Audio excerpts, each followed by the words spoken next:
Bonjour à toutes et tous. David Protet, gérant de la structure Eclectic Experience. Eclectic Experience est une agence qui est spécialisée dans l'accompagnement de collectivités, acteurs publics et privés, dans la mise en œuvre de dispositifs participatifs, avec une particularité de connaître très bien les dispositifs présentiels et numériques à la fois, donc des réunions en présence, ainsi que des forums en ligne, des questionnaires, des jeux sérieux, sur des sujets qui touchent à l'action publique. Nous travaillons dans différents domaines, à la fois sur les questions de transport, d'énergie, eau, déchets, toute une série de problématiques de l'action publique que nous abordons avec des acteurs de petite, moyenne et grande taille. Pour aujourd'hui, nous allons surtout parler d'une expérience qui est celle du débat public que nous avons eu le plaisir d'accompagner en 2016 sur le projet de 3e ligne de métro à Toulouse. Le débat public a eu lieu en 2016. Il répond à une obligation légale, celle pour les porteurs de grands projets d'infrastructure en France de saisir la Commission nationale du débat public, qui est une institution, une autorité administrative indépendante, qui peut décider, si elle considère que les impacts socio-économiques et environnementaux d'un projet sont majeurs, d'organiser elle-même un débat public sur ce projet. Ça a été le cas de cette ligne 3 du métro de Toulouse. Le TCO collectivité, le porteur de ce projet, a dû légalement saisir la CNDP qui a décidé d'organiser un débat en toute neutralité et indépendance des forces en présence du territoire. Dans ce cadre-là, le débat public, quand il déploie un certain nombre de modalités d'interaction avec le public, toute une série de réunions publiques, de rencontres dans les universités, de rencontres sur le terrain, et également un forum en ligne, etc. Donc, un nombre assez important de modalités.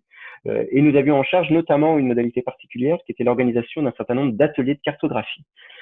Ces ateliers, ils avaient pour objectif de répondre à une intuition de la commission qui pilotait ce débat, qui était de dire mais ce projet, on doit pouvoir l'interroger sous l'angle de la donnée, à partir des données disponibles sur le territoire, pour pouvoir le mettre un peu au grill de l'intelligence collective, de l'intelligence citoyenne, pour que les diagnostics soient partagés entre citoyens et collectivités, et pour justifier que la solution soit ou non la meilleure pour répondre au territoire.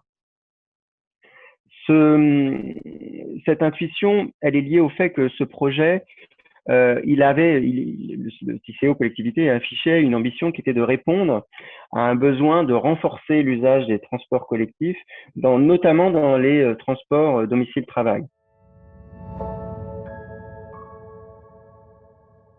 Alors, il faut imaginer que, voilà, pour répondre à cette intuition, il a fallu aller au contact de citoyens, d'organisations locales, associations, etc., en amont du débat public pour tester la réception par le public de cette intuition et de cette proposition d'organiser des ateliers. Des ateliers qui n'étaient pas figés au début dans leur format, en partant du principe que c'était aussi au public de pouvoir influer et d'exprimer des attentes. Dès cette phase, nous nous sommes rendus compte que l'exercice était délicat. Les citoyens ne sont pas habitués à se retrouver à participer à l'élaboration d'un dispositif participatif d'une part, et d'autre part sur ce sujet précis d'organiser des ateliers de cartographie à partir de données du territoire. Donc il a fallu un peu itérer pour nous rendre compte que il était difficile pour nous d'organiser d'emblée une série d'ateliers avec des choses bien cadrées, comme ça peut se faire dans d'autres dispositifs participatifs. Donc il nous a fallu un petit peu innover et surtout imaginer un temps de rencontre sous forme dite de hackathon. Bon, le terme est un petit peu usité aujourd'hui, mais en 2016, il l'était déjà un petit peu, mais moins qu'aujourd'hui, réunir un petit peu l'écosystème local, des citoyens volontaires, des conseils de quartier, des experts en données, des experts en cartographie, qu'ils soient amateurs ou professionnels. Quand je dis expert, c'est au sens un certain degré d'expertise, mais elle n'est pas liée à des intervenants que publics ou privés, ça peut être aussi des citoyens experts. Nous sommes, avec les acteurs du territoire, notamment la Mêlée, qui est une structure localement à Toulouse assez bien implantée sur les questions numériques. Nous avons essayé d'organiser un événement un peu fédérateur pendant une journée pour poser les questions, identifier les questions que collectivement la communauté locale pouvait se poser par rapport à ce projet et d'esquisser des pistes de travail pour savoir comment on pouvait travailler cette question d'un point de vue cartographique, avec quelles données, pour dire quoi et pour répondre à quelles questions. Donc c'était quelque chose d'assez épineux qui a mobilisé une communauté, je crois près de 100, un peu moins de 100 personnes, mais quand même un atelier assez conséquent pour déflorer le sujet. C'était une étape préalable important puisqu'il fallait un peu itérer, on va dire, entre l'offre et la demande de données pour savoir ce qu'on pouvait leur faire dire et comment elles pouvaient, ces données, nourrir le projet, comment il fallait les représenter pour qu'elles puissent nourrir le débat public et interroger justement le projet. Donc c'était une étape tout à fait fondamentale. Par la suite, on a pu organiser une série d'ateliers pour creuser certains sujets, soit thématiques, soit géographiques, en développant avant ces ateliers un certain nombre de cartes qu'on soumettait à la discussion et ce qui permettait de recueillir des observations géolocalisées par rapport aux analyses que les citoyens ont pu construire ensemble. Alors, nous avons, suite au gros événement dont je viens de parler, le hackathon avec voilà, près de 100 participants, nous sommes attachés à garder dans la dynamique de un certain nombre d'interventions, de compétences complémentaires. On s'est rendu compte que l'exercice ne tenait qu'à un fil, et ce fil, il nécessitait d'avoir, bien sûr, des gens qui savent manipuler de la donnée, donc des spécialistes de la donnée et des développeurs un peu à côté pour savoir comment les manipuler. Un centre de formation en géomatique qui nous a été très précieux avec des stagiaires qui se sont très investis, c'est un sujet parfait pour leurs travaux de formation et qui ont permis de traduire ces données avec des formes de représentation cartographique assez élaborées, donc avec des compétences là aussi assez marquées. Citoyens également étudiants du territoire, hein, donc avec aussi un vécu, ils pouvaient questionner un petit peu l'exercice. Et puis aussi des citoyens et des membres d'associations, comités de quartier, qui étaient là pour sans compétences nécessaires techniques, poser des questions et dire bah, nous, ce qui nous intéresse, c'est de connaître la densité des quartiers traversés pour savoir quel impact le projet pourrait avoir sur le développement urbain. On aimerait connaître les trajets pour pouvoir les interroger. On aimerait connaître les sensibilités environnementales du projet, des zones que le projet traverse, pour pouvoir juger de sa pertinence par rapport à la Garonne, à des zones inondables, etc. Donc ces choses-là, on a veillé à garder, à encourager la préservation de cette dynamique. Et elle était vraiment très importante. Et on s'est rendu compte que vraiment, d'un point de vue méthodologique, c'était important de prendre le temps de créer cette dynamique et d'avoir, on peut pas attendre de citoyens de savoir tout utiliser, de savoir, de comprendre une donnée, de la représenter, de l'analyser. C'est plutôt un exercice d'intelligence collective et ça veut dire qu'il faut créer les conditions de cet exercice d'intelligence collective. Donc c'était un travail assez fin, assez délicat qu'on a réussi dans une certaine mesure à remplir. Ce qui fait que dans les faits, les données, le public pardon a été confronté à plusieurs types de données dont il s'est saisi à différents degrés en fonction de la complexité des problèmes auxquels il a été confronté. Première chose, la maîtrise d'ouvrage lui-même, c'est-à-dire tisser aux collectivités, était au début un petit peu en difficulté de libérer des données sur des données de projet, c'est-à-dire un tracé un peu hypothétique, encore sujet à pas mal d'arbitrage. La ligne, elle est pas encore construite, hein, mais c'est des projets qui prennent 10 ans de construire une ligne. Là, il y avait déjà eu des phases d'études, mais le projet était pas très fin. Donc, c'est pas agréable pour eux, c'est pas habituel pour une maîtrise d'ouvrage de libérer des données aussitôt. Donc ça, c'était une première difficulté et le public s'en est saisi aisément en disant ah bah super, on a les données, on voit le tracé, génial, on comprend que ça c'est une zone d'étude, il n'y a pas eu de problème pour s'approprier ces données-là. Et après, le public a joué avec différentes couches de données. Il y a certaines données qui étaient assez aisément accessibles, hein, des données de sensibilité environnementale, gestion des risques environnementaux, inondations, etc. Et il y a des belles cartes qui montrent que le projet passe dans les zones sensibles et qui méritent effectivement des attentions particulières qui sont gérables, hein, mais qu'il faut prendre en compte dans la phase projet. Il y avait des données assez aussi exploitables du côté de l'INSEE sur la densité des quartiers, sur la démographie de Toulouse, etc., qui étaient assez intéressantes à exploiter pour montrer que le projet passait dans des zones en évolution, c'est une métropole très dynamique qui reçoit beaucoup de population, donc c'était intéressant de confronter ces données un petit peu sociales, économiques et urbaines à un tracé de transport. Donc, c'est des données qui ont été facilement exploitées. Par contre, au niveau du transport et de la finesse d'analyse que souhaitait le public, là, il y a eu une petite frustration parce que le public s'est rendu compte que nous ne disposions pas, les acteurs publics ne disposaient pas de données très consolidées sur l'usage de la voiture, sur l'usage des transports collectifs, pour des trajets fins, domicile-travail. Il y avait des enquêtes ménage-déplacement qui sont courantes, mais qui sont une photographie qui statistiquement, qualitativement est très intéressante, mais pas quantitativement.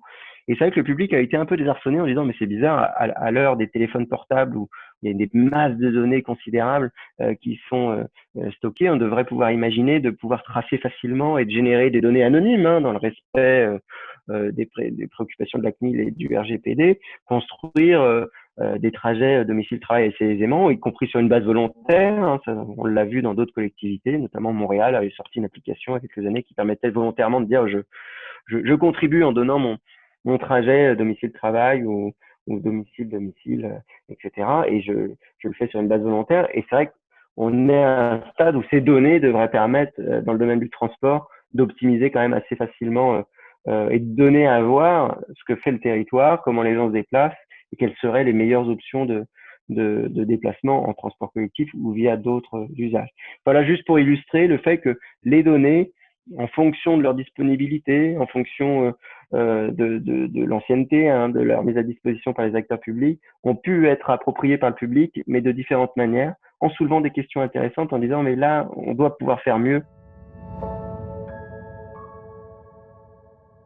Nous avons pu observer pendant cet exercice quand même une appropriation de l'exercice par les différentes parties prenantes. C'est-à-dire que nous avons senti que le TCO collectivité a bougé, un certain nombre d'acteurs publics, Toulouse Métropole et d'autres collectivités ont bougé également, l'ADREAL, donc l'État en région, et ainsi que les citoyens eux-mêmes et les associations.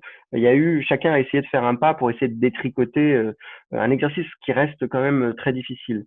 Donc, on a pu voir des citoyens assez engagés, vraiment s'investir dans le sujet. On peut regretter par contre, c'est que c'est l'exercice, comme je le disais tout à l'heure, il ne tient qu'à un fil et le débat public, il s'est terminé. Et je pense que le soufflet est retombé.